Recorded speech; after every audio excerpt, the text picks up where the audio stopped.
Hey, what is up guys, Loftinger here as always. We have a lot to talk about today, but before proceeding, keep in mind that the gameplay footage that I'll be using today is quite gruesome, so if you are weak with seeing blood and burning flesh or whatever, I advise skipping some parts throughout this video. Red Orchestra franchise has always been loved from the realism community since Tripwire Interactive first released Red Orchestra Ostfront back in 2006.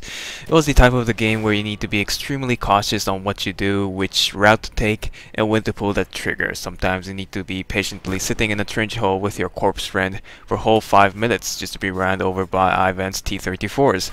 But the reward you get for sacrificing casual gaming was astonishing. This game has taught many gamers what it was really like all the way back in 1940s.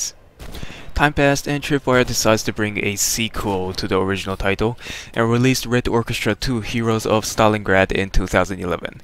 At that time I only had a very old iMac, so I wasn't really interested in the changes they made for the game. But looking at the old reviews and critiques, it seems like Tripwire had a very rough start with Red Orchestra 2.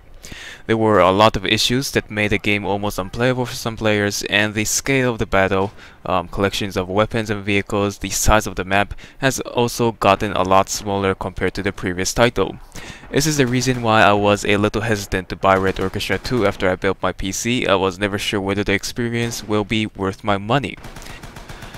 But yesterday, when I was checking my inbox on Facebook, I found a message saying that the game is being offered for free for a limited amount of time. From April 23rd to 24th, 10 AM, Red Orchestra 2 was completely free, as in once you install it, you'll be able to play it forever.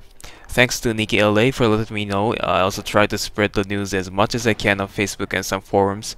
If you were too late, I'm sorry, I couldn't reach you in time.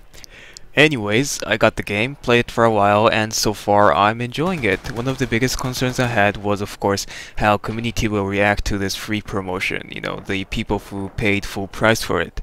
I did see a couple rants in the in-game chat being mad about these noob free users, and I kind of understand that because there were a lot of team killing going on in the server I was in.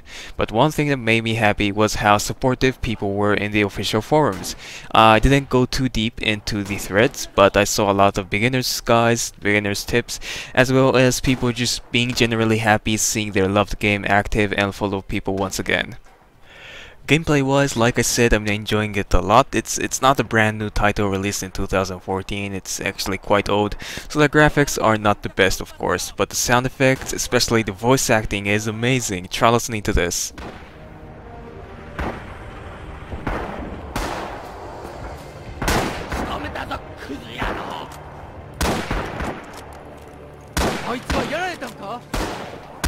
And I'm telling you, I'm a native Japanese speaker, and the narrative used in this game sounds so natural and full of emotions.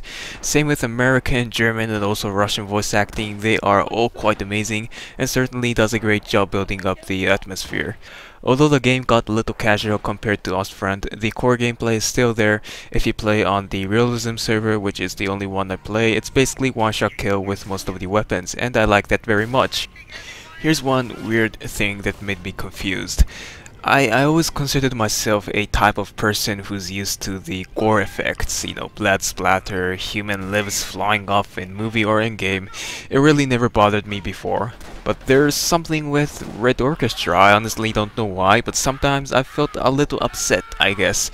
There's an option to turn it off, so I'm pretty sure I'll be not using the full gore effect in the next video. It's kind of interesting and weird at the same time because I never felt this way.